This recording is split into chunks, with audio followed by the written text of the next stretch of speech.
Okay, this is the Pentateuch, and this is October the 22nd, the start of the class.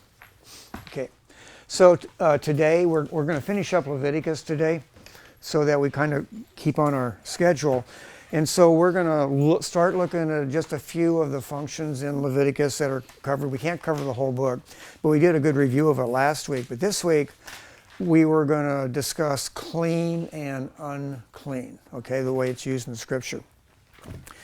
So, essentially, we're going to start off with Leviticus chapter 11. So the intent of the laws of uncleanness were essentially theological and religious. Okay, by the way, that's a quote from the Bible Knowledge Commentary, Duane Lindsay, okay. Anyway, he says, to set forth obedience to the laws of Israel's covenant lawgiver because he had ordained them. However, this does not preclude a divine rationale in the selection of unclean and clean animals, including hygienic reasons in at least some cases. And so Lindsay quotes another guy named Harrison as stating, quote, certain hygienic considerations were no doubt part of the reason, at least in the providence of God. Okay, and so we're going to just, as you open up to Leviticus chapter 11, hopefully today's class should be more interesting than your average Pentateuch class. In Exodus chapter 11, okay.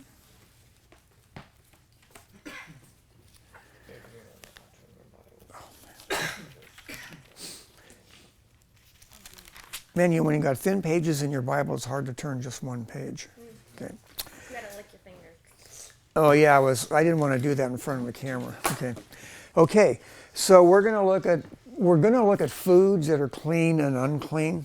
Okay, and then we're going to discuss things like that. We're going to talk a little bit about leprosy. And we're going to talk about health considerations and stuff like that, and how God actually legislated, how he combined hygienic protocol along with safety, along with morality and everything. All those things are like put in together. Some things seeming more moral than others. But when it comes to food, though, we're just basically talking about stuff that God says you can eat and stuff he prefers you don't eat. And he would actually say, don't eat them.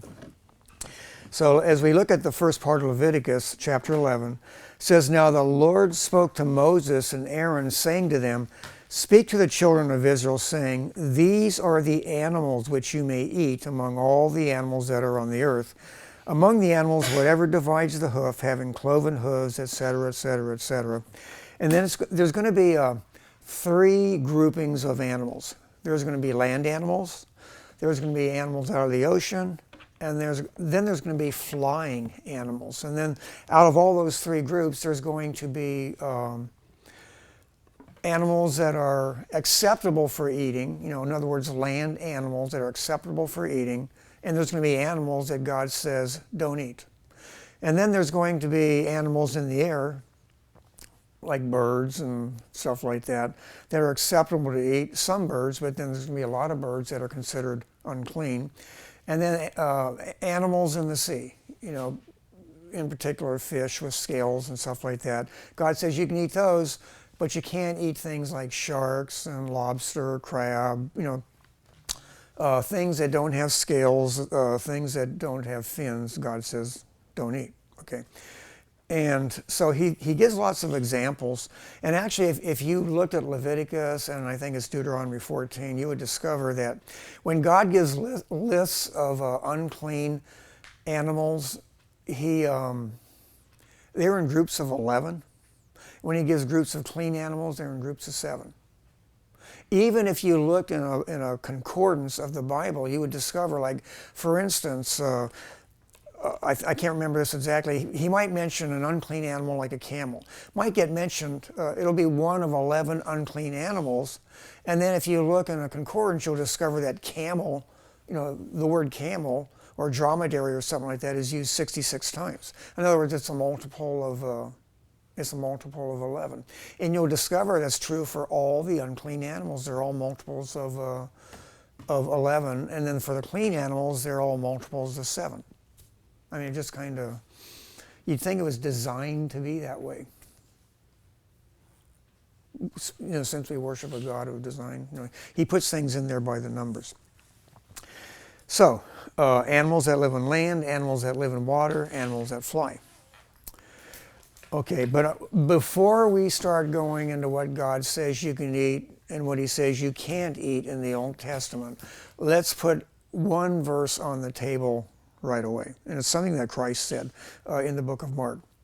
So it's an important statement that Jesus said, quote, "Do you not perceive that whatever enters a man from outside cannot defile him, because it does not enter his heart, but his stomach, and it is eliminated." And then the phrase at the end, "thus purifying all foods."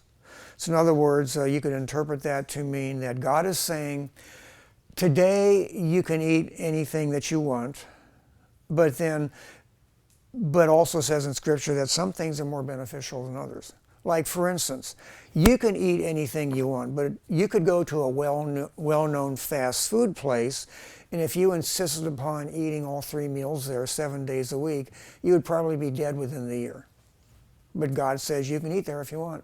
I mean, unless it's against your conscience to do something like that, but there's no restrictions on what you would eat.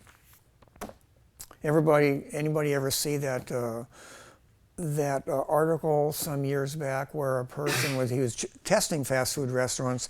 So he ate at a restaurant like McDonald's or something like that, and he came in being robust and healthy and stuff, and within 1 or 2 months of eating there all the time, his health had taken such a nosedive that he actually had to stop for fear of losing his life. And it was an article that came out some years ago where he was testing the quality of the food. In other words, you're not getting the nutrition, the nutrients that you need and stuff. And we're going to discover not only in the book of Leviticus does God give hygienic rules of safety, which were totally unknown in that day, going totally against what everybody else did in every other culture, but that God gave foods that were tremendously healthy and would help to basically increase your lifespan or make sure that you live out the full days of your life in a healthy manner. In other words, you might live your entire 70, 80, 90, 100 years or whatever and not be in a wheelchair the last 30 years or something like that. You wouldn't be very sick the last several years of your life if you followed all of these things that God said. In other words, you would be like, say, much how they are in Okinawa today, where basically you see people out in the fields working at 95 years old, and then maybe after 100 they might, I just feel tired, and they just go home someday when they're about 104, 105 or something like that, and they just die in their sleep. And so like what God was saying, like in Deuteronomy and other places in Scripture, God said, if you obey the laws that I give you, you'll live out your full days in good health. And that's what he was saying. And so you look at some of the things that God gave, and remember when we read Exodus 15:26, God said, "I am Jehovah Rapha," or "I am Jehovah Rafika," "I am Jehovah who heals you." And he says, if you obey all my statutes, all my commands, God promises that he'll bring none of the diseases on you that come upon the Egyptians, or for that matter, any other Gentile power, if you do what he says. So in other words, it's a promise made to the Jews, but then you look at the laws and you discover some things God says are good and some things aren't. But since we are in a theocracy, these were laws that the people were supposed to obey. Remember Peter in the New Testament was proud of himself because he said, "Nothing unclean has ever passed my lips."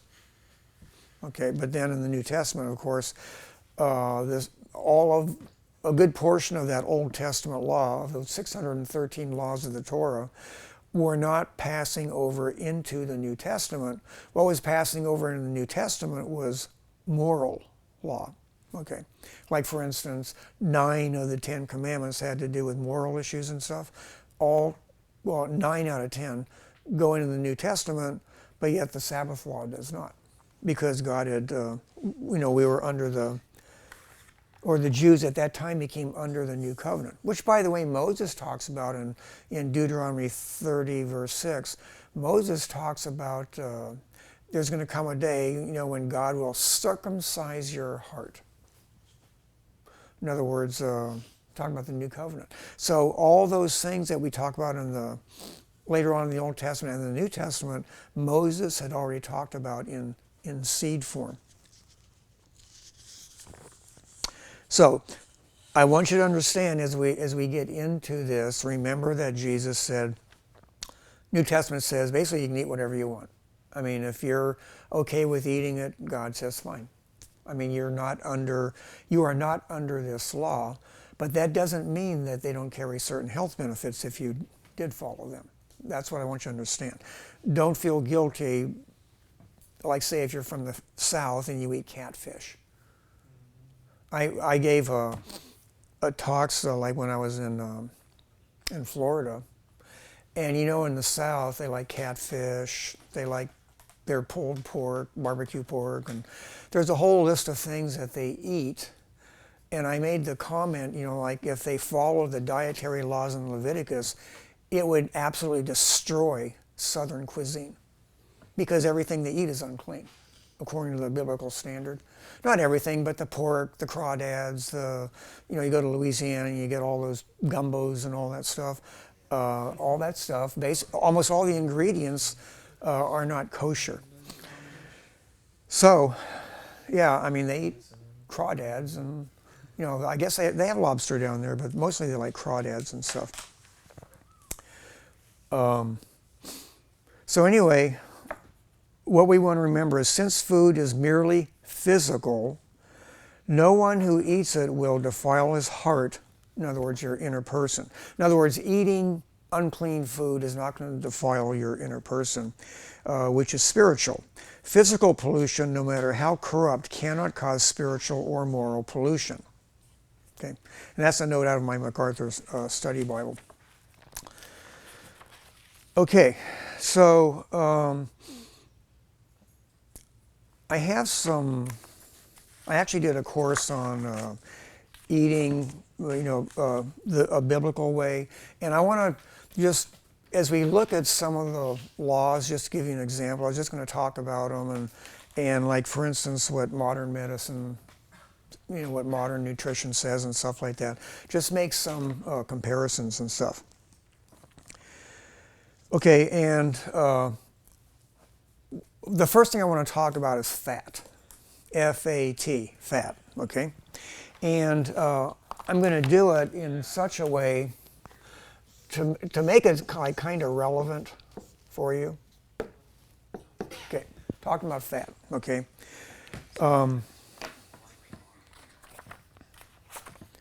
For instance, Leviticus 3:17, God states, and Leviticus 3:17 is right in the midst of, when we have the different sacrifices and stuff. Isaac, can you go ahead and close the door? Okay. Leviticus 3:17 states, "This shall be a perpetual statute throughout your generations in all your dwellings. You shall eat neither fat nor blood." Okay?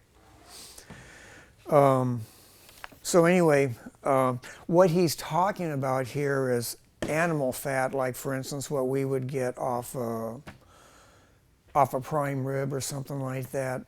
God was saying don't eat that.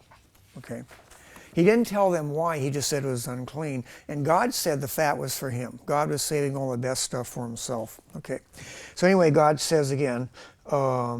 So you don't eat fat or blood. Leviticus 7:23-25, God further states through Moses, quote, "You shall not eat any fat of ox or sheep or goat," and then God defines which fats he means for us not to eat. In other words, he'll go through and describe the fat in the body of an animal that he says do not eat. So as an example, in Leviticus 3, last part of 3 and verse 4, he says, quote, The fat that covers the entrails, and all the fat that is on the entrails, the 2 kidneys, and the fat that is on them by the flings, and the fatty lobes attached to the liver above the kidneys, he shall remove. In other words, all those fatty portions, where like you open up an animal, and you see all those big globs of fat or something like that. And a lot of people, they like to have, like, say, steaks or something like that, well done, and they sizzle the fat and all that stuff, and then they eat that. And in the Old Testament, God said, don't do that. Okay, he doesn't tell you why. He just says it's the portion of fat is for him. So these verses are typical of both flock or herd animals. Anybody know the difference?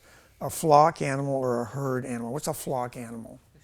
A sheep or goats, right? What's a herd animal? Like deer. Well, they didn't raise deer. Cow. Cow. Farmers, shepherds would rancher. Well, you guys are from Texas. Like they don't eat sheep in Texas. They don't like sheep farmers. They're Texans. You're in beef country, right? So they have herds of beef, and maybe in Oklahoma or something like that, they might have flocks of sheep. Difference between a flock and a herd. So what's like the distinguishing difference? They just happen to call a herd, like it'll be animals like Texas longhorn steers or cows in general. And then typically a flock is going to be something like sheep or goats or something like that. It's just an arbitrary distinction in English. You have a question? Or comment.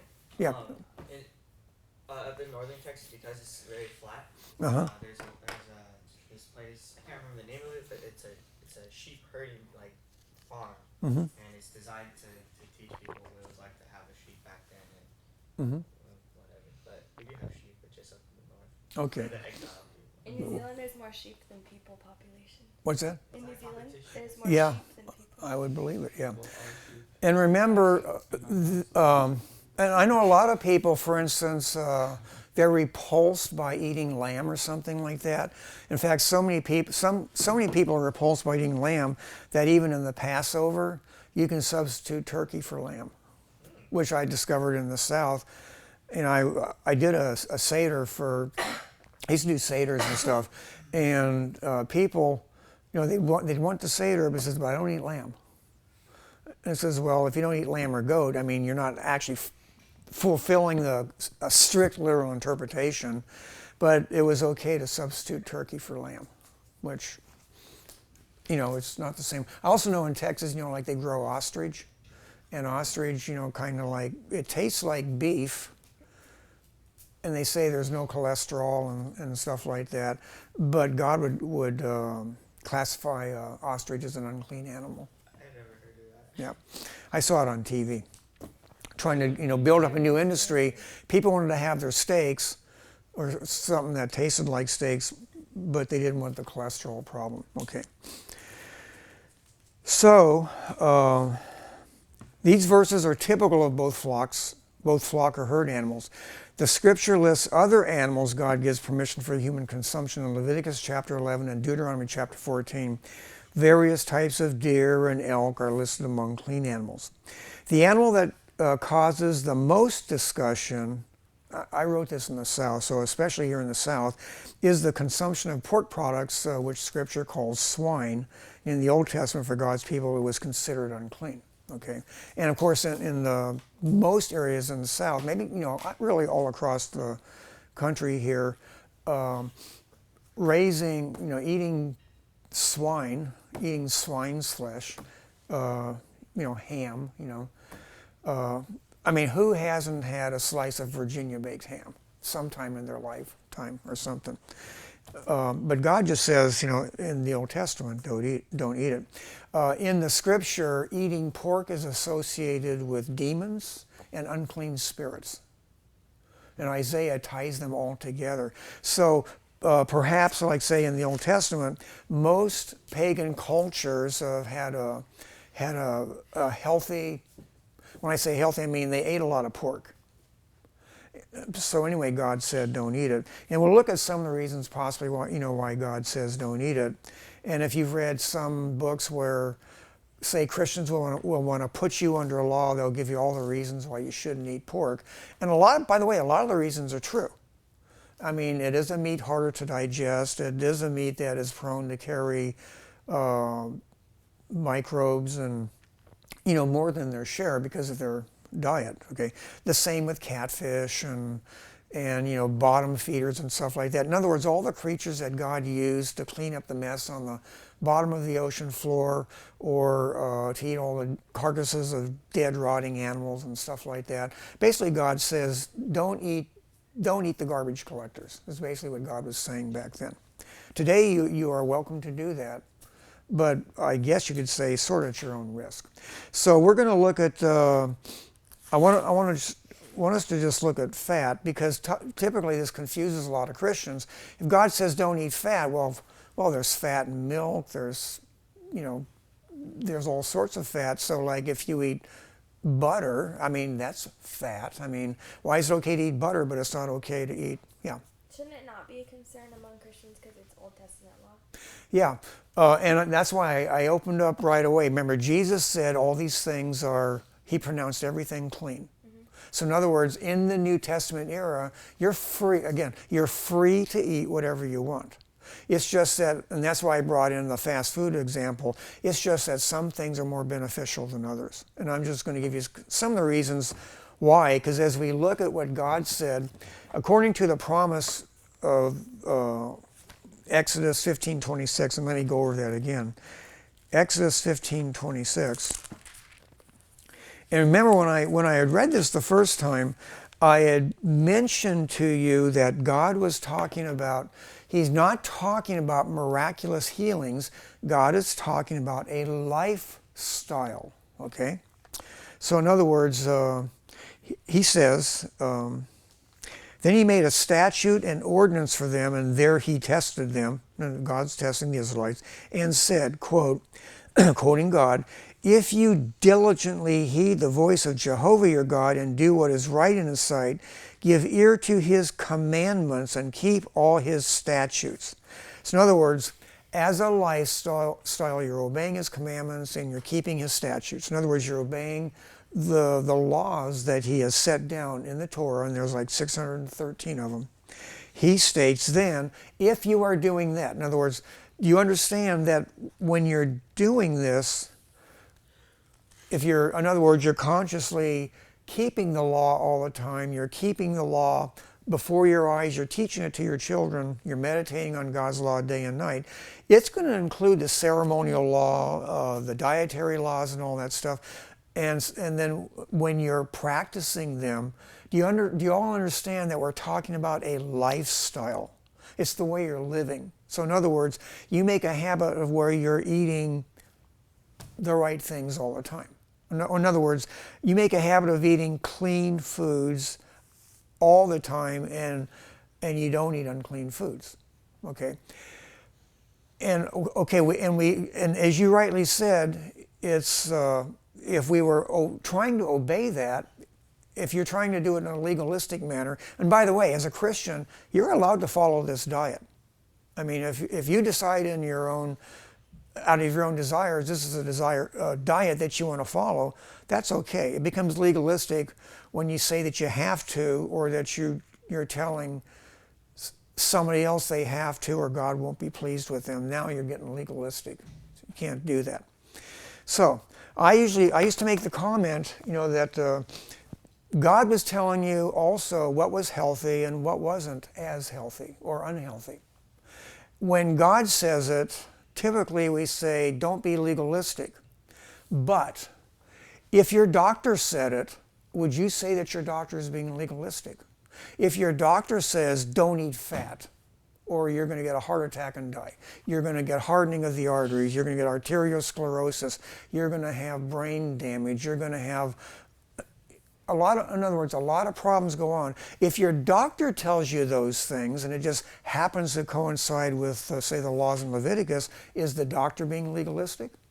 When he puts you on a strict diet and says, this is the way you must eat. And so I just throw that up, because just to show you that today we recognize that some things are healthy and some things aren't. So what I wanted to do is just to show you, I have a, like part of, I'm just going to read part of an article that I have on trans fats. It's all the rage in the last few years. Now all of a sudden, we don't want to be eating trans fats.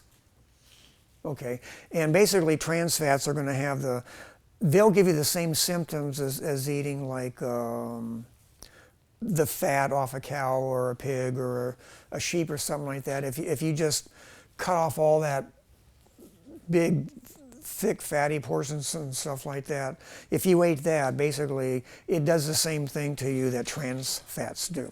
So as I'm just going to read part of this as an example, okay? So anyway, it states in the Institute of Medicine released a strongly worded report in July 2002 declaring that there are no safe levels of trans fats. Now you guys are old enough to remember that, say, when you went to the store or something like that, or you went to a fast food place or something like that, unless you were eating a salad or something like that, everything that you ate had trans fats, okay? And I'll define what they are. If you see trans fats, or if you see hydrogenated oils or something like that, they're exactly the same thing. You might read a label that says no trans fats, but then they'll say they have hydrogenated oil. They're the same thing. So I mean, they fool you in advertising. Anyway, trans fats are man-made by a process of high temperature and hydrogenation that turns refined oils and margarines, shortenings, and partially hydrogenated vegetable oils into solid or semi-solids to be more shelf stable. In other words, they do that because you can literally put them on the shelf and they can stay up there indefinitely without going bad. Okay. So Lorna R. Vanderhage and Carlene Karst, authors of Healthy Fats for Life, state that, quote, our bodies cannot recognize them as nutrients and therefore are not able to process them. Manufacturers use them because they are inexpensive to produce and extend the shelf life of foods. The Harvard School of Public Health has declared trans fats dangerous to our health. Trans fats are junk food and should be avoided. And no matter where you go in the literature, basically they say your body has a zero tolerance for trans fats. They're extremely unhealthy. And if I gave you a list of diseases or something like that, I mean, at your age, you don't think a whole lot of it, but boy, say you get around in your 40s or 50s or something like that, and definitely like when you're in your 60s and 70s, you do get concerned about hardening of the arteries and cancers and stuff like that. And so it just turns out that it's now it's a medical fact that eating fat, remember God said, don't eat fat. You know, he just said flat, says don't eat it, okay? Now it's medically known that eating fat as a regular diet will cause stroke, cause heart attack, cause diabetes. In other words, all of those diseases that people typically die of, all of them are caused by fat, you know, by large fat consumptions. So there's a guy named Murray. What makes a fat bad or good has a lot to do with the function of fats in our cellular membranes. Our membranes are made mostly of fatty acids. What determines the type of fatty acid present in the cell membrane is the type of fat you consume. A diet that is composed mostly of saturated fat, animal fatty acids, trans fatty acids from margarine, shortening, and other sources of hydrogenated vegetable oils, and that is high in cholesterol, results in membranes that are much less fluid in nature than the membranes in a person who consumes optimal levels of unsaturated fatty acids. So he further adds, according to modern pathology or the study of disease processes, an alteration in cell membrane function is the central factor in the development of virtually every disease. In other words, every disease going, anything that affects the cell membrane, and by the way, your brain is like over 80% fat. Okay, one of the reasons why they say don't eat trans fats and stuff like that is that when cells die off, your cells are replaced, and they will only be replaced with the building blocks that you give it. So if you're eating all the wrong kinds of fats, your brain is being produced by the wrong kind of fat, and so you start having problems in your brain, which affects memory, which affects your thinking. In other words, dementia and all those other things. You bring those things on when you're eating this way. Now, God doesn't tell you why. He just says don't eat it. But as Christians today, you can eat it if you want. But I mean, feel right in your own mind if you want to do it. So I would tell people, like, well, if you feel legalistic doing it because the scripture says it, then talk to your doctor and see what he says. And he'll say, don't eat it. And then I would ask the question, is he being legalistic or is he concerned about your health? Okay. And then you realize, and the reason I'm saying this is so that you can realize that when God gave Israel a diet, he gave them something that was incredibly healthy. And in other words, he gave them foods to eat that rather than causing disease, they actually promoted health. And a lot of those had to do with the types of meat that you eat and the types of fat that you eat. And God's going to say, and you'll go through here through the scripture, and you'll discover there's nothing wrong with butter, there's nothing wrong with milk, unless it's been tampered with through modern processes and stuff like that. For instance, pasteurization, homogenization of milk, it greatly increases the shelf life, but now you've turned something that's healthy into something that's not healthy. And so then doctors will tell you today, if you drink milk and you're suffering from heart trouble, he says don't drink milk because it'll add to the clogging of your arteries and stuff like that. Dr. David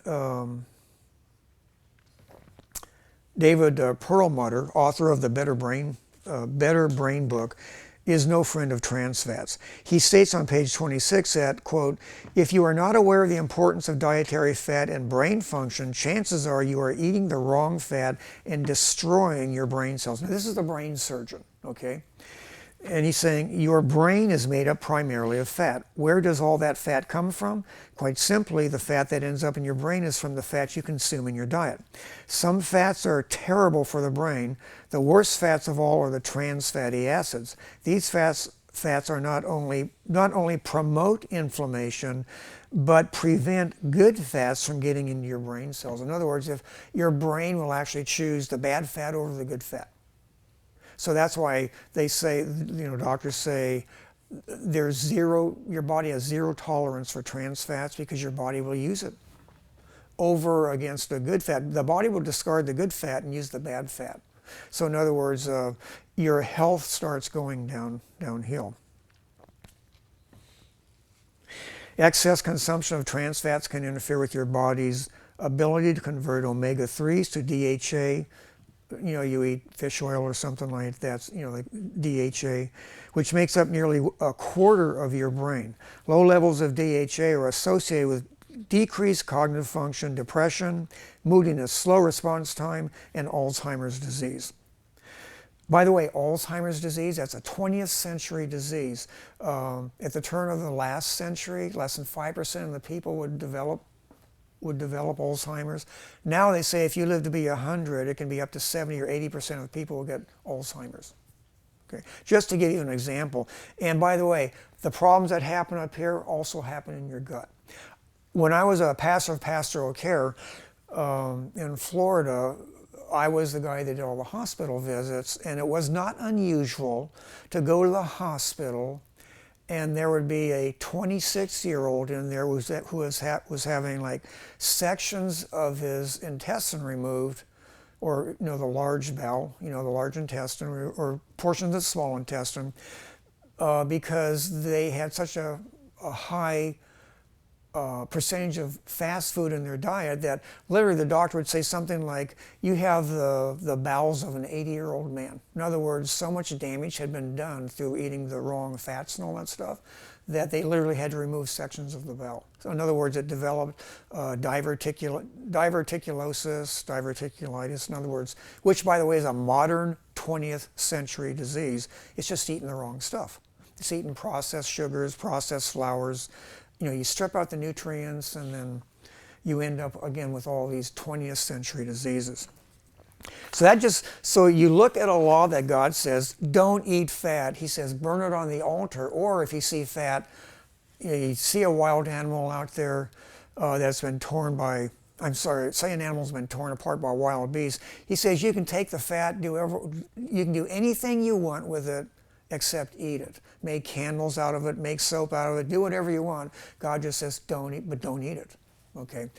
Now there's no, I believe there's no actual penalties. Like it doesn't carry the death penalty if you eat unclean foods or something like that. I guess the penalty would be that your life is shortened dramatically. So that's one instance of like when you look at the dietary laws and like you look at what God says about just typically of if you eat fat, okay. And by the way, that would include like when you beef up your cows and you feed them lots of grain and stuff like that, and so many people, the expensive cuts are the ones that are well marbled. You know what that means? Lots of fat in it. Typically, people might cut off the outside, but then they're eating the expensive cuts, and it's the expensive cuts that are actually less healthy for you than the lean cuts. Lean cuts supposedly aren't supposed to taste as good, but they're way more healthier for you than eating the fatty parts. If you look in the Old Testament, and I did this in a previous classes, you'll discover when the first meal that God talks about in the Bible. Basically Abraham is going to serve two angels and the angel of Jehovah, the pre-incarnate Christ. He's going to feed them a big meal of veal, biscuits, or tortillas, like they wouldn't have time to make it rise. And if you look at how much, when Abraham's telling Sarah to prepare all this stuff, basically he's taking like a small barrel full of flour. I mean, he made a lot of bread, he butchered the calf, so that essentially the meal, they're drinking lots of whole milk, with the butter still in it. They're eating all of these tortillas are like pita bread, and then they're eating all of this beef. And you'll discover that's a full meal, and then God, the next meal is with Isaac being fed by Jacob, and Jacob feeds him goat meat, disguised to look like deer meat, with the different spices and stuff like that. And you'll discover that God describes various meals, and of course it's the animals that are used in sacrifice. And the only bad meal you have mentioned in the Old Testament is one that has no meat in it, and that's the one that Jacob fed Esau. He basically gave him a lentil stew with no meat. Okay, and there's a spiritual principle there. That's why like Paul could make statements like, "He who eats vegetables is weak." In other words, there was a moral principle where, remember, Esau was willing to give up his birthright for a mess of lentil stew. Okay. So anyway, let's go ahead and take a 10-minute break, and then I want to cover some other areas in the law that are interesting. 10 minutes.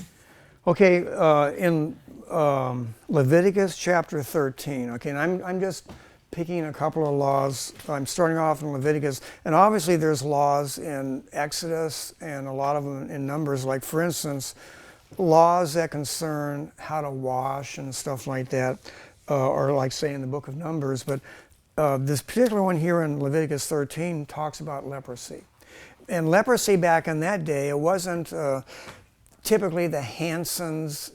Leprosy today is called Hansen's disease, and basically it's a flesh-eating disease that literally it just consumes your flesh. It's like slow-acting Ebola, basically, if I can kind of picture it. I know everybody sort of thinks about Ebola viruses and stuff like that. So anyway, I'm going to read what part of the law says. I'm not going to read the chapter because there's 56 verses in the chapter. But I'm just going to read a couple of verses here. And for instance, in verse 4, it's talking about when a person goes, he discovers there's some sort of mole or there's something growing on his skin. And of course, it's the person's own skin. He realizes this isn't normal. So the command is to go to the priest. And so he goes to the priest. And then I think in verse 4, let me start verse 3.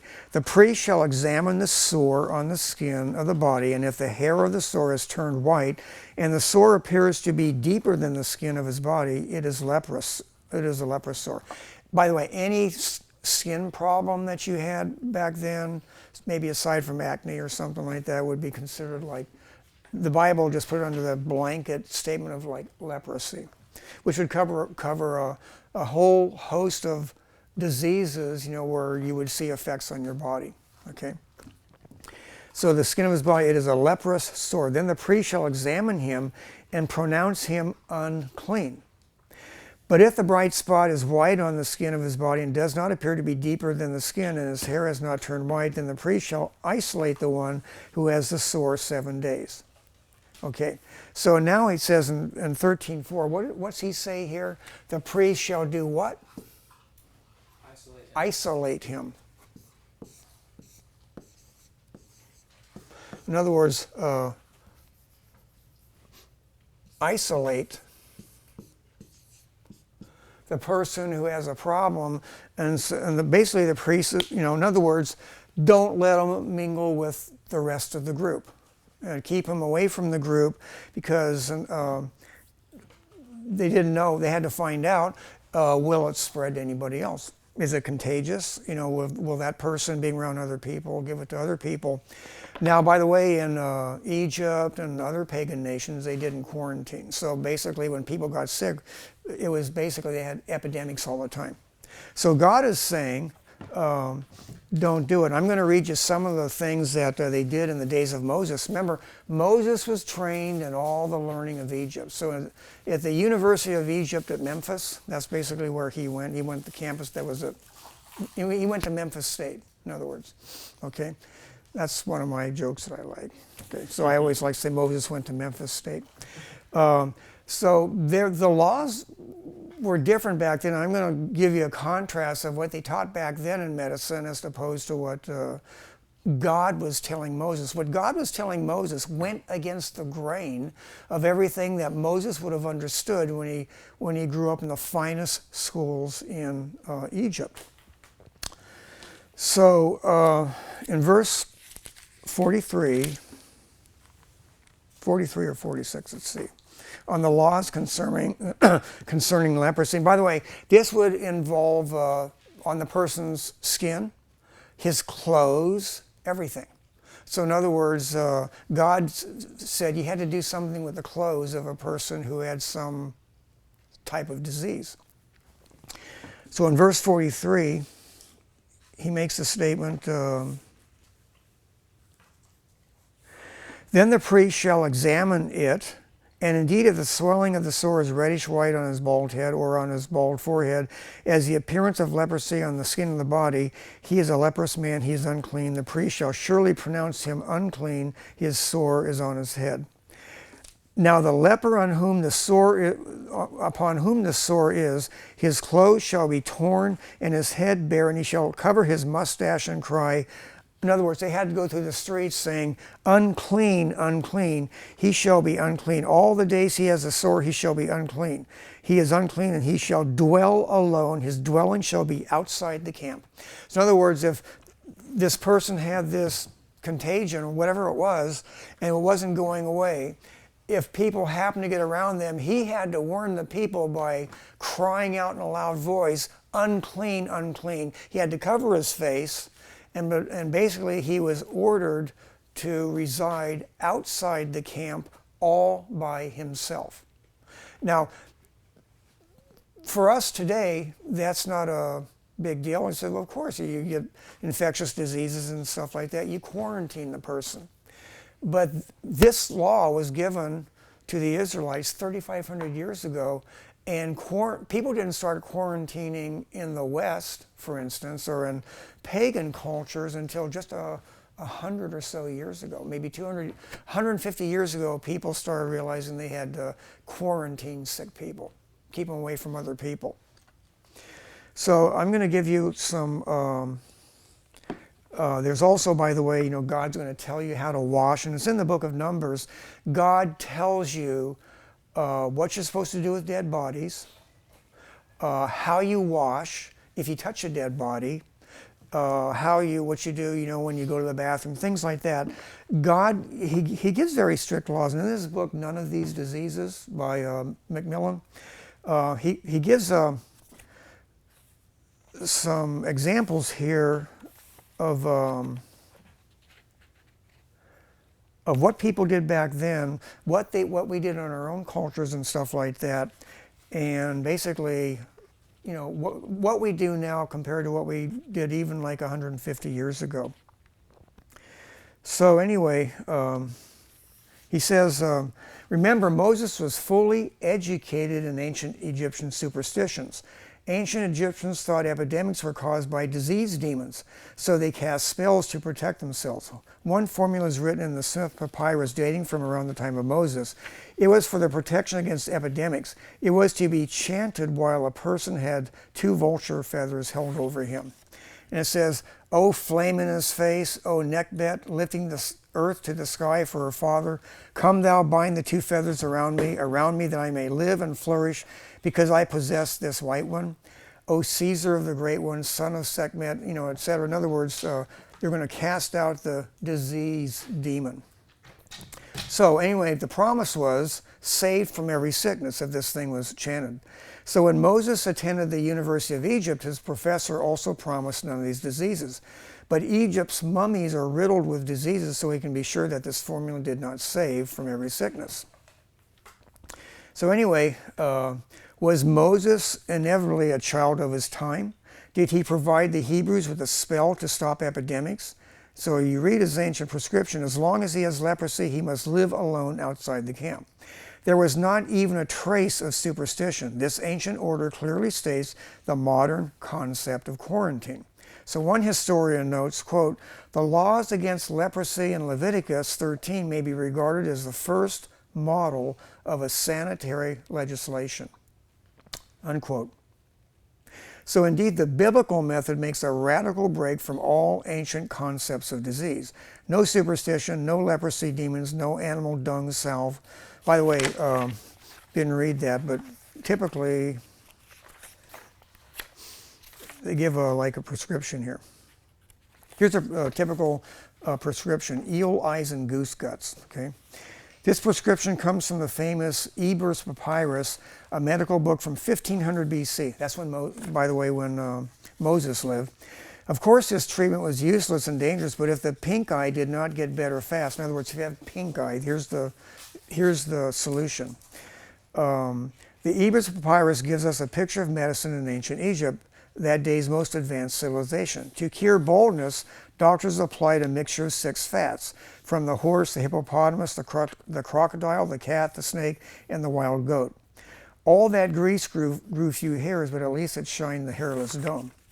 So the Eber's Papyrus lists hundreds of prescriptions with an amazing array of ingredients: statue dust, beetle shells, mouse tails, cat hair, pig eyes, dog toes, breast milk, human semen, eel eyes, and goose guts. The best one can say about these medications is that they are at least 100% natural.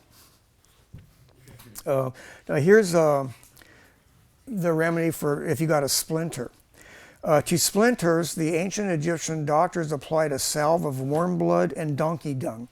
Since dung is loaded with tetanus spores, a simple splinter often resulted in a gruesome death from lockjaw. So until the late 1800s, so in other words, 3,500 years ago from today until 1800. So I mean, that's a lot of time where they were practicing this stuff. Most doctors thought pus promoted healing. Thus doctors infected wounds to get them to produce pus. They agreed with the Ebers Papyrus, it is good for a wound to rot a little. Therefore, put something in the wound that will make it produce pus. Aren't you glad you don't live just, say, 150 years ago? By the way, anybody know how George Washington died? Splinter. No. Basically, when he was getting old, they literally bled him, because they know bleeding's good for the thinning of the blood, supposed to be good for you. So they literally almost bled him to death. But if that wouldn't have killed him, they also made him eat mercury. He had to eat it, he had to ingest it, and then they would literally shove it up his rear end. Now, we all know today that mercury is deadly poisonous. So, in other words, what they were doing was actually, it promoted him going to the grave much sooner. So, anyway, a modern doctor comments on the Ebers Papyrus. This is the first known statement of the dirtiest, messiest, most pernicious, and most persistent mistake in the history of surgery, getting the badness out of a wound. It has been among the catchiest concepts in the history of medicine. Rivers of pus flowed for another 3,500 years, and the dreadful doctrine of good and laudable pus has only recently faded. So in the ancient world, well-meaning doctors killed millions by deliberately infecting their wounds. So in other words, what Moses did, in other words, I say it went totally against what the doctors of that day said. So reading Exodus 15:26 again, when you see explanations like this for just a splinter or something like that, God is saying, in other words, putting this in a context. Because remember, the Israelites came out of Egypt where they did get a lot of these diseases. Moses was educated in all this stuff. And now God is telling him, if you give careful attention to the voice of the Lord your God, do what is right in his sight, give ear to his commandments, and keep all his statutes, I will put none of these diseases upon you, which I have brought upon the Egyptians, for I am Jehovah who heals you.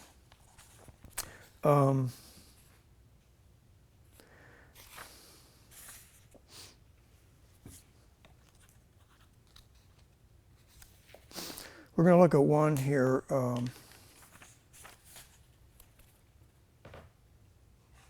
Okay, I want to read like an example, and this is a disease that, or a sickness that afflicted women big time. Okay. So imagine, anyway, when you arrive at the Vienna hospital, in other words, you transport yourself back to May 1847. When you arrive at the Vienna General Hospital, the morning mist is lifting from the immense courtyard, walks crisscross azalea-filled flower beds. A young man wearing a black suit and a top hat heads for the entrance of the hospital, mumbling as he walks. He is obviously upset. So you follow him through the front door of the hospital building. You wince. The ward smells like a dead animal. Nurses bustle through the corridors. Muffled moans, coughs, and sobs are punctuated by a rare shriek of pain. You turn the corner and you have entered the morgue.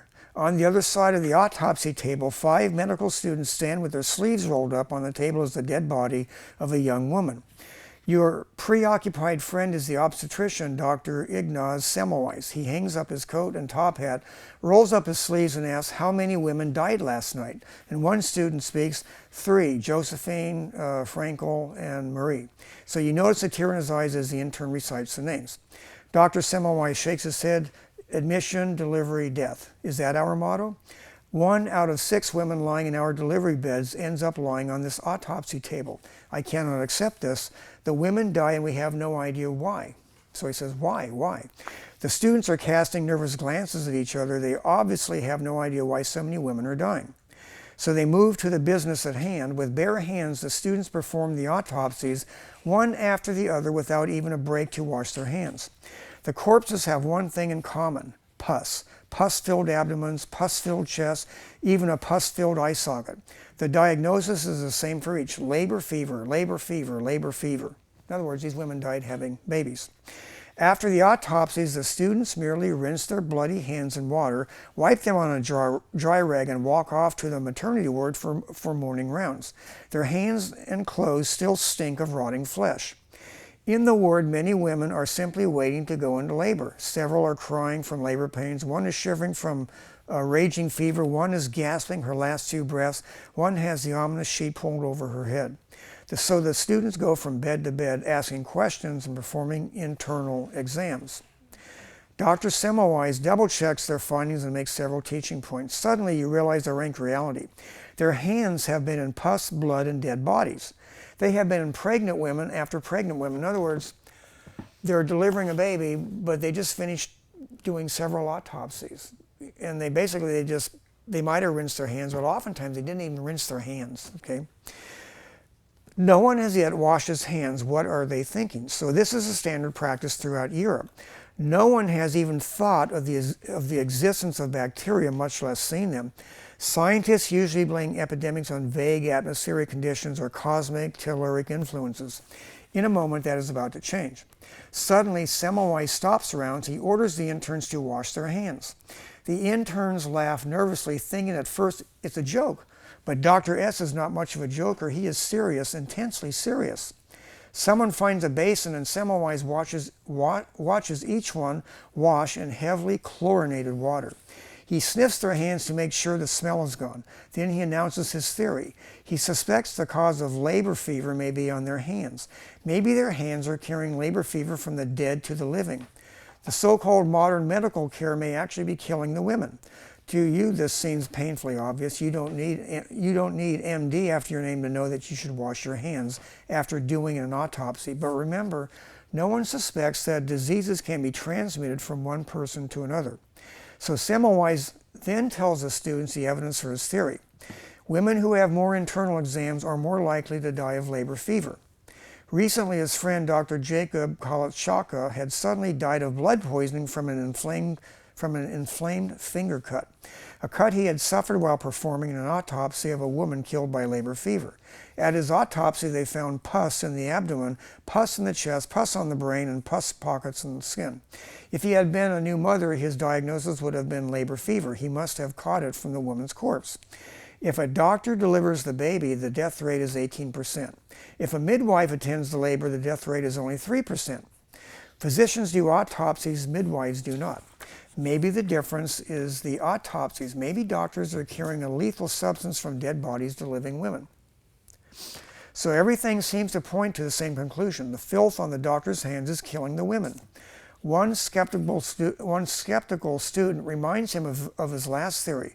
While ringing a bell, the priest had been entering the ward to administer last rites at all hours of the night. Semmelweis had suspected that this morbid commotion was literally scaring the women to death. Thus, he made the priest enter silently through a side door. But the death rate remained sky high. Why should washing their hands be any different? Another student remembers Semmelweis' idea that turning the women onto their sides might lower the death rate. They performed the deliveries with the women lying on their sides, but it had no effect on labor fever. We know what doesn't work, Semmelweis says. We must find what will work. Let's wash and wait. We shall see what happens. So the history books tell us what happened next. Labor fever virtually disappeared from the ward. In just 3 months, the death rate fell from 18% to 1%. His findings were published in a medical journal, but hardly anyone noticed. Everyone laughed at the doctor who thought hand washing might be as important as laxatives and ventilating rooms. So anyway, Semmelweis had gone back to Scripture. Okay, in other words, he was checking things out, also in the Scripture. And what he discovered was, like for instance, in Numbers 19:11, God states, whoever touches any dead body will be off limits for 7 days. Numbers 19:11. Those declared off limits had to take a shower of cleansing before they could re-enter the community. Off limits, what did that mean? It meant that if you touched a dead body, you would have to leave your home, leave your job, and spend an entire week alone in the surrounding desert, according to Numbers 5, verses 2 and 3. The ancient Hebrews avoided becoming off limits at all costs. They did not touch the dead body, and the disease-causing bacteria died with the corpse. What a contrast from the customs of Egypt, where Moses had spent the first 40 years of his life. Egyptians made mummies of dead bodies. Here's a textbook description of the procedure. Remember, they did all this with their bare hands. The process of mummification consisted of extracting the brain through the nose, removing the lungs and the abdominal organs through an incision cut in the left flank, placing the body in a preservative, and finally wrapping the body in many layers of bandages. The internal organs were sometimes embalmed separately and put in 4 jars. During the embalming process, many people put their hands in the dead body. The germs that killed the corpse covered their hands. Then they went out and spread the germs to the market, to their friends, and even to their families. No wonder the Egyptians were a people of epidemics. Once again, Moses completely ignored his Egyptian upbringing. By prohibiting touching of the dead, he ended the process of embalming. Instead of spreading germs to the living, the dead body took his germs 6 feet under. In other words, and it's still like even in Europe when I was living in Spain, if somebody died, he had to be in the ground that day. They, and like it was a real problem. If an American died over there, it was tough getting him back to the United States because Spanish law said in the ground that day. In other words, they weren't going to take any chances. So Moses basically ends the process of embalming. Instead of spreading germs to the living, the dead body took its germs 6 feet under. Semmelweis was right. Hand washing after touching the dead saved lives. The Bible had gone one better. Never touching the dead would save more lives. So just how advanced were the biblical rules, even during the early 1980s? Now, I know that's before you guys were alive, but boy, that seems like that's not that long ago to me. At the Philadelphia City Morgue, many workers refused to wear gloves and still did autopsies with their bare hands. He says, when my wife questioned them about this, they seemed completely unafraid of catching disease. So let's go back to Semmelweis. One day the doctors and students examined a row of 12 women. 11 of the 12 caught labor fever and died. Semmelweis's alert brain gave birth to another new idea. Maybe the doctor's hands could transfer labor fever from one living woman to another living woman. He ordered a new routine. Doctors must wash their hands after every internal examination, no exceptions. If he seemed silly before, now he became the crazy Dr. Clean freak. Students howled in protest, washing, washing, washing. What a nuisance. My hands are chapped. They stink of chlorine. Despite their protests, the death rate dropped even further. Even the father of cellular pathology, Dr. Rudolf Virchow, ridiculed Semmelweis. The faculty clung to their own false theories of labor fever's causes: constipation, late lactation, panic attacks, or bad air. His colleagues challenged, how can something as simple as washing hands prevent something as severe as labor fever? When he tried to defend hand washing, they simply laughed him off. His boss staunchly held to the bad air theory, so he felt that Semmelweis was being disrespectful. He badmouthed Semmelweis to the students and faculty. He had Semmelweis demoted. Finally, he fired him. His successor threw out the wash basins and upshot the death rate. Again, the cries of dying women filled the maternity ward, where his colleagues convinced them not at all. The power of pride and prejudice blinded them to the proof. So anyway, what happens to Dr. Semmelweis, he finally ends up in a mental institution. They so taunted him and ridiculed him, he went insane. Just from people, the way they treated him. But anyway, here's what the scripture says you are to do. Anyway, let's look at Semmelweis's method prevented many deaths, but no modern hospital would allow washing in a common bowl of standing water. The Centers for Disease Control has outlined the proper method for hand washing. The hands should be vigorously lathered and rubbed together for 15 seconds under a moderate-sized stream of water. There is no good substitute for routine hand washing with soap and running water. Let's compare modern hand washing with the biblical method in Numbers 19. Okay, running water to rinse off germs. Biblical method. Water was showered from a hyssop branch. Okay, in other words, they made a shower, and the water would be running over the person's body and over the hyssop branch. Time. To assure a thorough job. Biblical method. The washings were repeated over a period of 7 days. Between washings, germs were killed by the sun and by drying. So God, he says 7 days you wash every day, and then basically you sun dry. Remember, sun kills bacteria. Antiseptic soap to kill germs. That's the modern method. The washings were repeated to kill germs. Biblical method. Hyssop contains the antiseptic thymol, the active ingredient in Listerine. Okay. In other words, the hyssop plant is actually a disinfectant. And God said he had to use hyssop. Okay.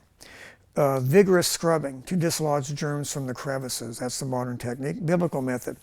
The soap contained cedar oil, a skin irritant to encourage scrubbing. The soap also contained wool fibers, making it the ancient equivalent of lava soap. Once the soap was on you, you had to scrub to get it off. So in other words, God made them use a substance that in order to get it off your body, you had to scrub it in order to get it off. So centuries before Semmelweis, God had already detailed the most effective method of washing. To prevent the spread of disease, modern science has merely rediscovered the biblical method. So anyway, it used to be back in that day, if you went to the hospital, basically it was a death sentence. You know, there was a good chance you weren't going to come out alive. And then, of course, there's like a whole chapter on what do you do with your sewage? Okay, in most modern cities, and like even if you go overseas, I was in like in the Philippines and in Kaohsiung, Taiwan. If you walked in a typical street in Kaohsiung, you would,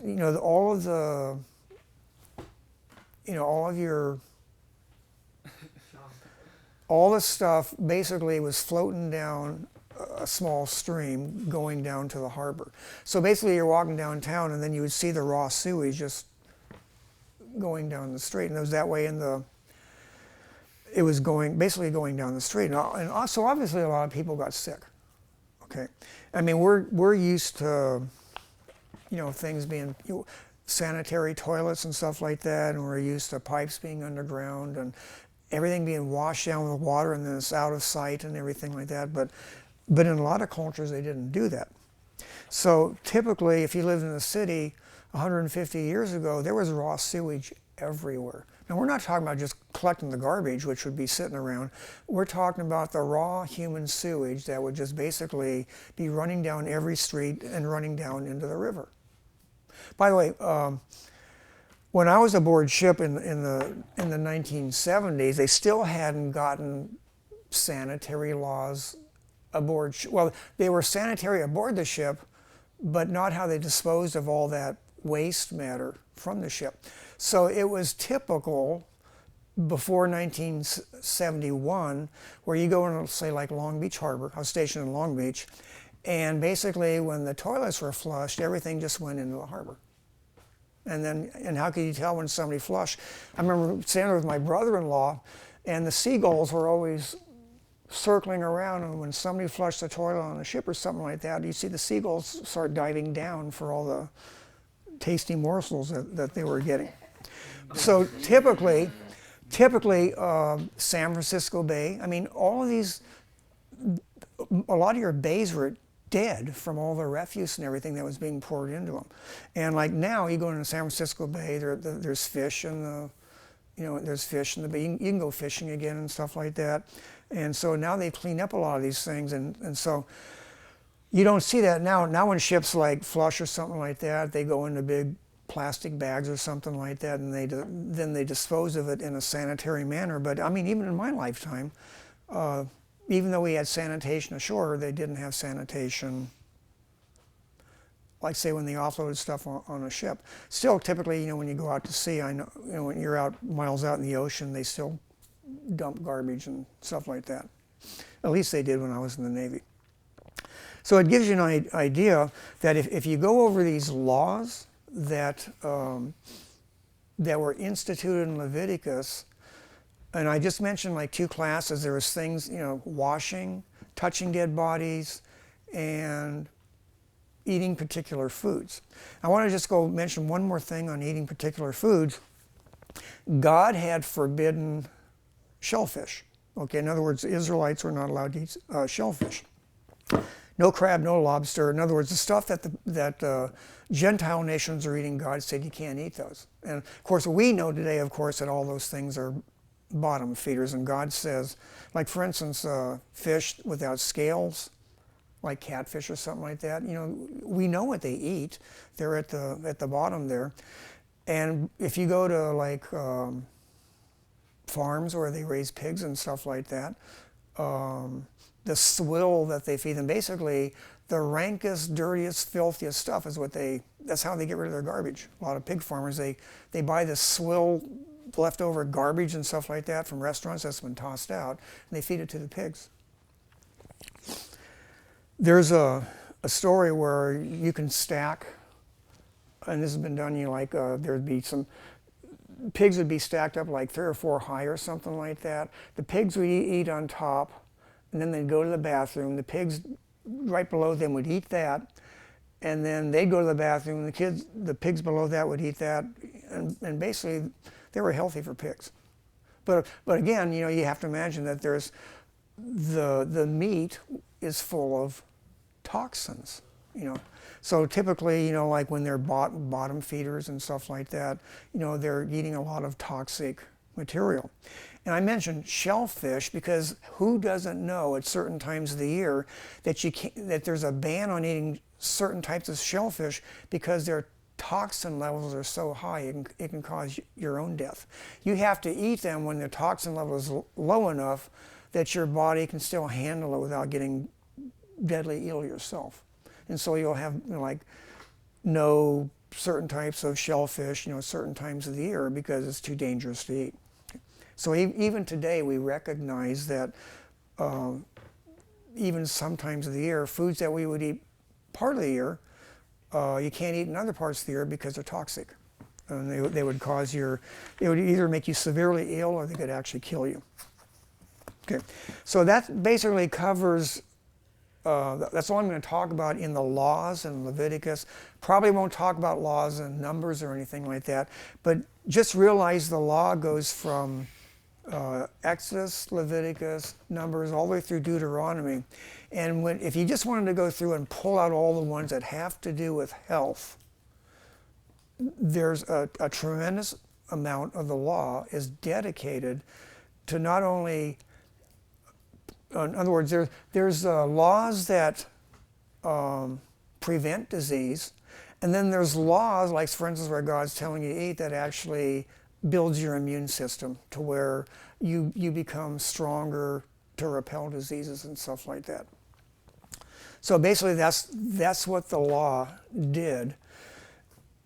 So God was, in order to make them healthy, in other words, to enforce Exodus 15:26, God gave them a series of laws that told them how they were supposed to live, how to go to the bathroom, how to wash their hands, what to do when somebody gets sick, what do you do if you touch a dead body, in other words, all of those things God had, there was a safety net put all around. He didn't tell them why. He just said, this is what you must do to be clean or unclean. And then he gave them a diet, which nutritionally speaking is an extremely healthy diet. God was giving them things that actually built their brains. And if we looked at other foods in the New Testament, we know that God was moving them into a land. What was the name of the land that he was sending them to? Canaan.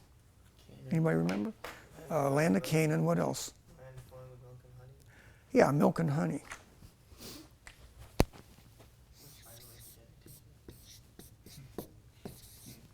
The land of milk and honey. And so there's actually a lot in the scripture that actually talks about that. If you look at milk, that's milk products. What's a milk product? Anybody can list the milk products? Yogurt. Yogurt. What else? Cheeses. Whipped cream. No. It's a milk. Well, it could be. We make them artificial. Butter.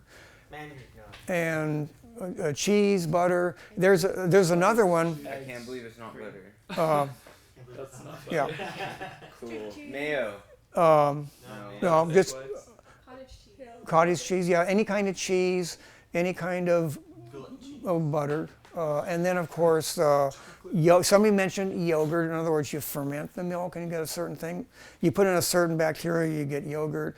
Put in another kind of bacteria and you get kefir. Has anybody? Huh? What's tapioca? Gross. That's like a pudding. There's milk in it, but anyway, all these products come from milk, so it's the land of milk. By the way, when you eat these things in their raw state, they don't make you unhealthy; they make you healthy. Like fermented foods and stuff like that, they have more nutrition than just the milk itself, because the bacteria that are in them is friendly bacteria, and they make all the minerals and vitamins more bioavailable for the person, and actually increasing the amount of vitamins and minerals in them. And so, like, God was giving them things that actually promoted health. Yeah. So you're saying like raw milk is good for you, or like Yeah. whole milk is good for you? The problem with raw milk, the reason why we don't drink raw milk today is because the number one reason given back then was because you want it to last on the shelf. So like if you drink like raw cow's milk or raw goat's milk, which by the way you can if you go to a health food store like a supermarket like Lazy Acres, or like Lazy Acres, say, that's the one that comes to mind. You can buy raw goat's milk, raw cow's milk, and it's actually medicinal. It's actually, you're sick, and it will actually do just the opposite of what pasteurized, homogenized milk does. What does pasteurization do? You flash heat it, and basically it kills all the enzymes. Now the milk is inactive, it's dead. That's what pasteurization does. When you homogenize it, you take a lot of the fats they wrap them around proteins and stuff like that. So now when you have it homogenized, it'll actually make it so that it's, like for instance, you have a heart trouble or something like that, like doctors would typically say don't drink milk. But what they're referring to is if you drink milk the way you buy it in a standard supermarket, it's not good for you. It's not healthy. So, but in its raw state, it is. When it's not pasteurized, you got all the active enzymes, and now they're helping digest it, and plus the enzymes are doing stuff in your body that's actually a healing agent in your body, okay? And God will actually go through, God talks about the difference between pasture, grass-fed beef versus grain-fed beef. You know, like Solomon's list of gourmet dishes that he would have in his palace. He talks about the animals that were fed on grass and those that were fed on, grass versus grains and stuff like that. Because there's particular health benefits for the grass-fed. If you go into the store, you'll see a lot of, look in your meat markets, and you'll see beef raised from, grass-fed beef. And it ends up being, you end up with a lot of enzymes and substances that are actually tremendously healthy for you. In other words, you're eating them, they're actually healing you, they're building up your immune system rather than tearing it down. So like the Bible will give a whole list of things that's just really healthy to do. When I read that, I was kind of shocked. So like when you look at milk, look at all the milk products, and then look at honey. What's one of the best things to eat? Wild honey. So you eat wild honey, and you make sure if you don't heat it over, if you heat it over a temperature of 117 degrees, you kill it. So like you put wild honey in a hot cup of tea or something like that, you deactivate it, and basically now you're just eating, sugar. But when you eat it in its regular state, so anyway, what you get out of the milk, like the milk fats and all that stuff, is building your brain with the right kind of fats, and the honey is the fuel source.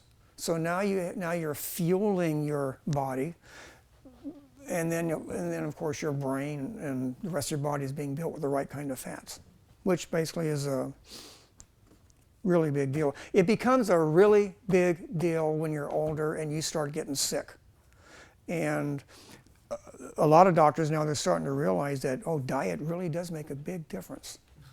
What you eat, it makes a huge difference. And so you don't want that to become a god, an idol in your own life, but basically just realize that God gave a way that you can actually be, it's a pretty healthy lifestyle. I'm trying to say this without sounding legalistic or something like that. That's why I say, if you think that following a diet like that is being legalistic or something like that, is it any more legalistic than if you go to your doctor and he puts you on a strict diet to help manage your coronary heart disease, or like say you're in your 50s and you've had a triple bypass already and stuff, which by the way is not uncommon. to be in your 50s and have like a triple bypass or something like that. What's a triple bypass? They take veins out of your legs to replace the ones that go to your heart because they're so clogged that they can no longer pump blood through. So it's killing your heart is being starved to death. So triple bypasses, they do that 3 times? Huh? They do A that. triple bypass means that they're replacing three sections to various arteries and arteries going into your. Okay. Yeah, and then typically they would take it out of your legs. So see somebody that's had heart surgery or bypass surgery, you'll see a big cut right here, and then a scar on their leg where they took the vein out of their leg and they transplanted it into their heart, or arteries around the heart and stuff. So it's just something to think about, but there's nothing wrong with trying to like take care of your temple. I'm just maintaining that it's a good guide to go by while you're still young to try to get in the habit of doing stuff that's going to take care of the temple. Okay, that's all I want to say about food. And please do not go tell people that I tried to convince you to eat the diet in Leviticus. All I'm saying is that it's a healthy diet. That's all I'm saying. So anyway, the last thing I wanted to talk about is the feasts that we see in chapter 26. Any questions up to this point before I move on? What's that? Yeah, the right kind of honey, the right kind of milk. Yeah. Yeah. Whole milk's not. No, it's what they do to it afterwards. I mean, I'm not teaching like a health class, so I mean I did teach one here. Like I taught when I taught it in Florida, I went through 12 weeks, and then I had like 45 or 50 people, and what I was doing with the class, I said, try eating this way. And and by the way, who would go? A lot of older people that had a lot of diseases and stuff like that. So I said, just improve the way that you eat, avoid certain things that aren't good for you. See what ailments disappear over the course of the semester. And it was amazing that in that class, something like 2/3 of the class got healthy enough that a lot of them could get off their medications. And all they did was just start eating a more biblical diet. In other words, a lot of things that were constantly wrong with them all the time just went away. It takes a while to get those diseases, but then over a period of time, they started fading away and they actually started getting healthier. And so in other words, you can eat in ways that literally make it very unlikely that you'll get cancer or diabetes and stuff like that. Typically, most people my age, if they're slightly overweight or something like that, they're almost type 2 diabetics already. And you can still get rid of it if you eat right. And you go to a doctor, they'll put you on a particular diet or something like that to hold it in check or something like that.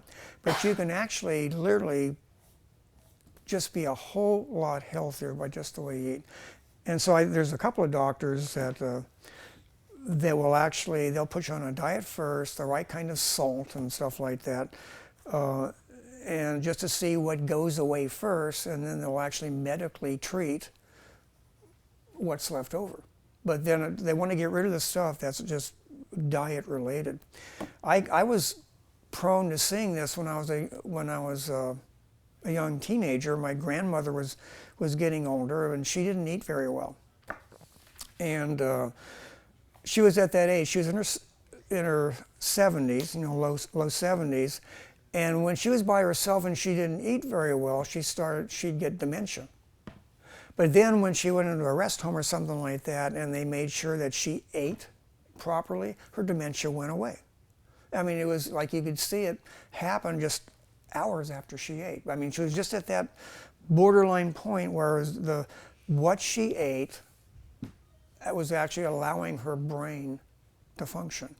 So I mean, God was like giving me little clues here and there that, you know, what you eat really does make a difference. So anyway, God doesn't tell you why.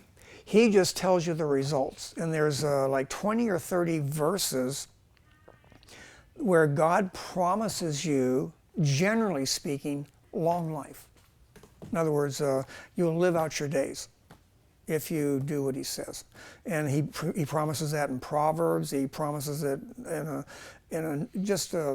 several times in the law. He just promises you long life if you just do what he says. So anyway, let me just read some of those promises, okay? Obviously, Exodus 15:26, I will put none of the diseases on you which I have brought on the Egyptians. Exodus 23, verses 25 and 26, so you shall serve the Lord your God, and he will bless your bread and your water, and I will take sickness away from the midst of you. No one shall suffer miscarriage or be barren in your land. I will fulfill the number of your days. So in other words, how long could you possibly live if you were disease-free? God basically says, if you will do what I say, you know, in other words, obey the law diligently, he says, I will fulfill your days. It's a general promise. There's always a specific person that might die young, but the odds are on your favor that if you do these things, you lower the risk of getting heart disease, cancers, and stuff like that. By the way, the dietary cause of stroke, cancer, diabetes, it's all the same.